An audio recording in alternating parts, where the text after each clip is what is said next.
Kuya, anong ginagawa mo, kuya? Flavors. Peppers na bar? Oo, bar. Bar with plain toppings? Oo. Ilang sakong simento ito? 6. 6 na sakong simento? Oo. Ilang karatilya na buhangin? 6. 6 na karatilyang buhangin? Oo. So, ibig sabihin, 6 na karatilyang buhangin, 6 na sakong simento ito. Ha? Okay. Tapos, ilang balding tubig? 8 balding na tubig? Oo. Tapos, ilang molasses? Kundi lang. Ha? Ha? Litra.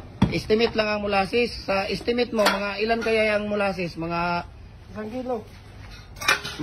Kung sa litro, kalahating litro, 1/4 na litro, or ano? Kalahati lang. Kalahating litro. Oo. Tapos ilang piraso ang labas nito? 800. 800 pieces ang labas nito. Oo. Okay.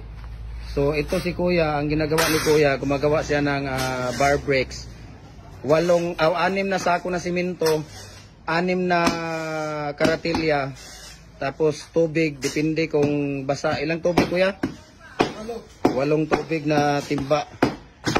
Ayan, 800 pieces ang labas nito, Kuya. Oo. Tapos 1/2 or 1/4 liter.